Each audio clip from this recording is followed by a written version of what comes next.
Hi friends, இங்கே பாருங்கள், கார்த்திகை தீபம் வந்துக்கிட்டே இருக்குது. கார்த்திகை தீபத்துக்கு வந்து அகல் விளக்கு வாங்கி நம்ம பொருத்தி வைப்போம். அதுக்காக அகல் விளக்கு வாங்கியிருக்கு. இதை புது விளக்கை வந்து எண்ணெய் குடிக்காமல் இருக்கிறது எப்படி அப்படிங்கிறதுக்கும், இதை எப்படி யூஸ் பண்ணணுங்கிறது புதுசாக யூஸ் பண்ணுறவங்களுக்கும் நான் வீடியோ போட்டிருக்கேன். கண்டிப்பாக அந்த வீடியோவை பாருங்கள்.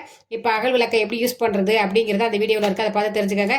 ஆனால் அந்த விளக்கு வாங்க போனப்போ பாருங்கள், அங்கே வந்து தண்ணீர் விளக்கு அப்படின்னு எழுதிட்டு இந்த ஒரு விளக்கு வந்து 65 ரூபா. 65 ரூபா ஒரு விளக்கு.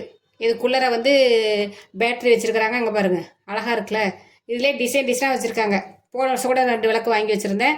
அது கொஞ்ச நாள் தான் இருந்துச்சு, ஒரு 6 மாதம் இருந்துச்சு. அப்புறம் அதுவாக பீஸ் போயிடுச்சு. ஆனால் அழகாக இருந்துச்சுன்னு சொல்லி வச்சுக்கிட்டே இருந்தேன். இப்போ 2 விளக்கு வாங்கிட்டு வந்திருக்கேன். இந்த விளக்கில் வந்து இப்போ தண்ணி ஊற்றினா எரியுமா. தண்ணீர் விளக்கு. இங்கே பாருங்கள், தண்ணி ஊற்ற போகிறேன். இப்போ தான் தண்ணி ஊற்றுறதுக்கு முன்னாடியே அழகாக எப்படி செட் பண்ணி வச்சுருக்காங்க பார்த்தீங்களா. இப்போ தண்ணி ஊற்றுறேன்னா இந்த எலக்ட்ரிஷனில் பட்டு இந்த பேட்டரியில் போய் தண்ணி போட்டோன்னா எரியும் போல இருக்குது. அங்கே பாருங்கள். ஓகேவா? இந்த பாருங்கள், 2லேயுமே ஊற்றிக்கலாம். கொஞ்சம் தண்ணி ஊற்றினோடனே சூப்பராக எரியுது பார்த்தீங்களா. அடாடா, அழகாக இருக்குல்ல. இதை தண்ணீர் விளக்கு. தண்ணி வச்சோன்னே விளக்கு எரியுது. தண்ணி எடுத்துட்டா விளக்கு அமர்ந்துடும். இப்போ நான் லைட்டை அமர்த்திட்டு இந்த வெளிச்சம் எவ்வளோ தூரத்துக்கு இருக்குது அப்படின்னு நான் காமிக்கிறேன். தண்ணீர் விளக்கு எவ்வளோ பிரகாசமாக இருக்குது பாருங்கள். என்னென்ன கண்டுபிடிச்சிருக்காங்க பாருங்கள். எண்ணெய் ஊற்றாமல் திரி போடாமல் எப்படியெல்லாம் விளக்கு வந்துருச்சு பார்த்தீங்களா. எவ்வளோ அழகாக அப்படி அந்த ஒளி எப்படி கொடுக்குது பார்த்தீங்களா, நீளமாக. அங்கே பாருங்கள் எவ்வளோ தூரத்துக்கு ஒளியாக இருக்குது பாருங்கள். கரண்ட் இல்லாதப்போ டக்குன்னு எடுத்து தண்ணியை ஊற்றினா விளக்கு எரியும். ஓகேவா? இப்போ லைட்டை அமர்த்திட்டு காமிச்சிட்டேன். இப்போ நான் லைட்டை வந்து போட்டுட்டு வந்துடுறேன்.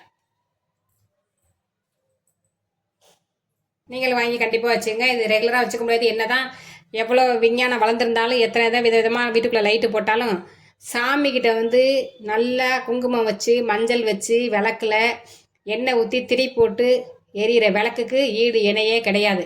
ஓகேவா? அது ஜஸ்ட்டு வந்து வாங்கி அழகுக்காக பார்க்கலாம், அவ்வளோதானே ஒழிய மற்றபடி எதுவும் கிடையாது. இப்போ தண்ணியை கீழே ஊற்றிட்டு விளக்க சுத்தமாக தண்ணி இல்லாமல் தொடச்சிட்டோமா அமர்ந்துருது. சுத்தமாக தொடச்சிட்டோம்னா, தண்ணி இருந்ததுன்னா எரிஞ்சிக்கிட்டே தான் இருக்கும். தண்ணியை தொடச்சிட்டோம்னா சுத்தமாக அமர்ந்துடும். அவ்வளோதான். இப்போ தண்ணி ஊற்றினா மறுபடியும் காமிக்கிறேன். நான் தண்ணியை சுத்தமாக தொடச்சிட்டு இப்போ மறுபடியும் தண்ணி ஊற்றுறேன். ஓகேவா? அழகுக்காக வச்சுக்கலாம், ஆசைக்காக வச்சுக்கலாம். சாமிக்கிட்ட வந்து எண்ணெய் ஊற்றி திரி போட்டு விளக்கு ஏற்றுறது தான் நல்லது. வழக்கங்களும் சரி, பழக்கங்களும் சரி.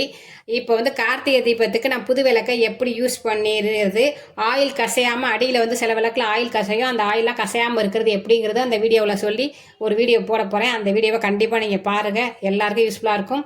ஓகே, பாய், நன்றி, வணக்கம்.